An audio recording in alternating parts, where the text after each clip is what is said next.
اور آپ بتائیں نا کہ اب یہ جو اکانومی پہنچی ہے اب اس کے کون ذمہ دار ہے؟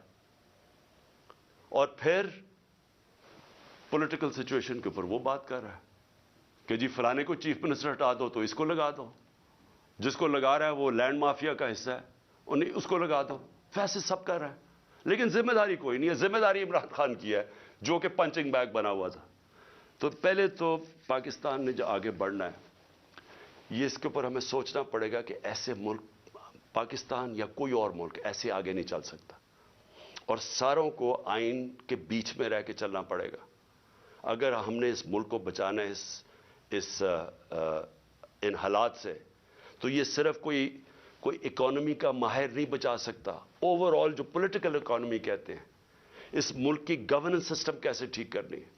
سب سے بڑے جو ہمارے پاکستان کو جو اس دلدل سے نکال سکتے ہیں وہ اوورسیز پاکستانی. ابھی ہمیں بڑا فخر تھا، ترکی میں ہم پڑھ رہے تھے کہ ایک پاکستانی نے $30 ملین دیے، جو بڑے مشکل امتحان سے ہمارے ترک بھائی گزر رہے ہیں جدھر سے زلزلے کی وجہ سے. ایک پاکستانی نے $30 ملین دیے. تو سوچ لیں کہ پاکستانی جو باہر بیٹھے ہوئے ہیں ان کے پاس کس طرح کے وسائل ہیں.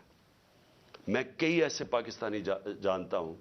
اگر ہم ملک کا یہاں ماحول گورننس ٹھیک کر لیں، یہاں رول آف لا لے آئیں، ان کو اعتماد ہو جائے ہمارے انصاف کے نظام پہ، کانٹریکٹ انفورسمنٹ، کہ اگر وہ سرمایہ کاری کرتے ہیں تو وہ ان کا کوئی قبضہ نہیں ہو جائے گا، ان کے گھروں پہ قبضہ، فلیٹوں پہ قبضہ، جس طرح کے پلاٹس پہ قبضہ ہوتا ہے.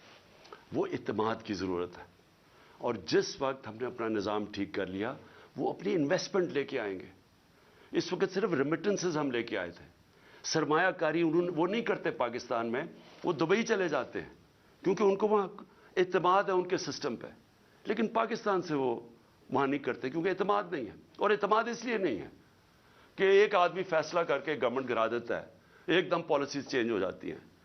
جس ملک میں سرٹنٹی نہیں ہے، پولیٹیکل سرٹنٹی نہیں ہے، وہ کبھی بھی اس ملک میں وہ اس طرح کی سرمایہ کاری اور خوشحالی نہیں آ سکتی. تو ہم نے پاکستان کو جو نکالنا ہے اس میں ہم نے اپنی اکانومی ٹھیک کرنے کے لیے سب سے پہلے اپنا گورننس سسٹم ٹھیک کرنا ہے. ایک سرٹنٹی لے کے آنی ہے، ایک پریڈکٹیبلٹی جو انگریزی میں کہتے ہیں. یعنی جو آج سرمایہ کاری کرے اسے پتا تو چلے کہ ملک آگے 5 سال کس طرح جائے گا. اس کے لیے سب سے پہلا قدم صاف اور شفاف الیکشن ہے.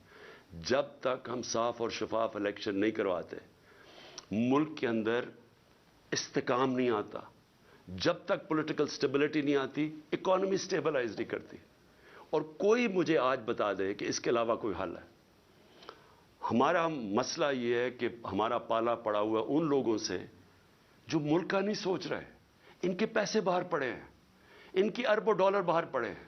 ان کو کوئی فکر نہیں ہے کہ اگر پاکستان نیچے جاتا ہے تو ان کو کوئی نقصان نہیں ہوتا کیونکہ ان کے ڈالر تو اوپر جا رہے ہیں روپے کے مقابلے میں، ان کو کوئی فرق نہیں پڑتا. لیکن جن پاکستانیوں کا جینا مرنا پاکستان میں ہے ان کو بڑا فکر کرنی چاہیے آج کہ اس وقت ہم جدھر کھڑے ہیں یہ ہمارے ان پالیسیز اور ان لوگوں نے مافیاز اپنی چوری بچاتے بچاتے ہمیں گھٹنوں پہ یہ لے آئے. ہمارے پاس اب بارگننگ پاور ہی نہیں رہ گئی، ہمارے پاس وہ طاقت ہی نہیں رہ گئی کہ ہم کہیں کہ جی IMF کو کہیں یہ چیز ہم مانتے یہ نہیں مانتے. کیونکہ ہم تو بالکل ادھر پہنچ گئے ہیں کہ انہوں نے پہلے کہا جی ہم IMF کو یہ کر دیں گے، ہم ڈالر 200 سے نیچے لے آئیں گے روپیہ. اور آج کدھر پہنچ گئے ہیں؟ کیونکہ ان کے پاس کوئی روڈ میپ نہیں ہے. روڈ میپ ہے وہ شروع ہوگا صاف اور شفاف الیکشن سے، جس سے یہ لوگ بھاگ رہے ہیں اور ان کے پیچھے جو لوگ بیٹھے ہیں وہ بھی اپنے مفادات کے لیے اس سے بچ رہے ہیں.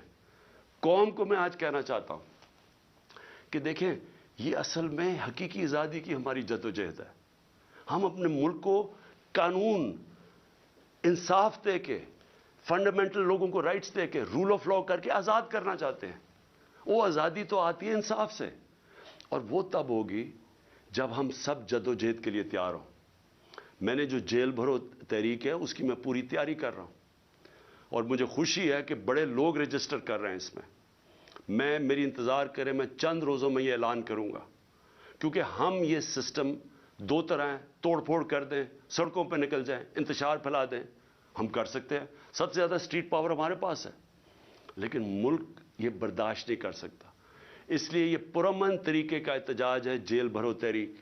ہمیں جو سارا وقت ڈراتے رہتے ہیں جی آج اس کو پکڑ لیا, شوکت ترین کے وارنٹ نکل گئے, کبھی وہ عثمان ڈار کے پیچھے پڑ گئے, جو بولنے والا اس کے پیچھے پڑ گئے, صحافیوں کو ڈرا رہے ہیں, دھمکا رہے ہیں, لوگ یہاں سے باہر بھاگے ہوئے ہیں. معین پیرزادہ وہ باہر بھاگا ہوا ہے, وہ دوسرا ارشد شریف سے جو ہوا, جو ابھی بھی جو سٹریس ڈالتے ہیں کہ تھوڑی سی ادھر سے لائن کراس کر کے آپ یہ تنقید نہیں کر سکتے. یہ اگر تنقید ہوتی تو جنرل باجوہ یہ ظلم نہ کر سکتا پاکستان پہ, اس کے اوپر تنقید ہی نہیں الاؤڈ تھی. پنچنگ بیگ تو ہم بیٹھے ہوئے تھے, وہ جو مرضی کرتا, کوئی پوچھنے والا ہی نہیں تھا. اس لیے اس ملک کے لیے, حقیقی آزادی کے لیے ہم سب کو جدوجہد کے لیے اب تیار رہنا پڑے گا. میں آج سارے اپنے پاکستانیوں کو آخر میں کہہ رہا ہوں, جو نوجوان یہ سوچ رہے ہیں ملک چھوڑ کے جانے کا, آپ سب کو کہہ رہا ہوں, دیکھیں بھاگنے کی کوئی جگہ نہیں ہے. جو قومیں جب تک اپنی آزادی کے لیے نہیں لڑتی, جدوجہد نہیں کرتی, کوئی ان کو آزادی نہیں دیتا. زنجیریں گرتی نہیں ہیں, توڑنی پڑتی ہیں. ہم سب کو تیاری کرنی چاہیے, اور میں پھر سے اپنے ساری پارٹی کو, پاکستانیوں کو کہنا چاہتا ہوں, تیاری کریں جیل بھرو تحریک کی. انشاءاللہ میں چند دنوں میں اس کی اناؤنسمنٹ کروں گا. پاکستان زندہ باد. Chairman P T I Imran Khan video link سے خطاب کر رہے تھے. انہوں نے کہا کہ آئین کی حفاظت کے لیے ساری قوم عدلیہ کی طرف دیکھ رہی ہے, صحیح فیصلے نہ کیے گئے تو ملک تباہی کی طرف جائے گا.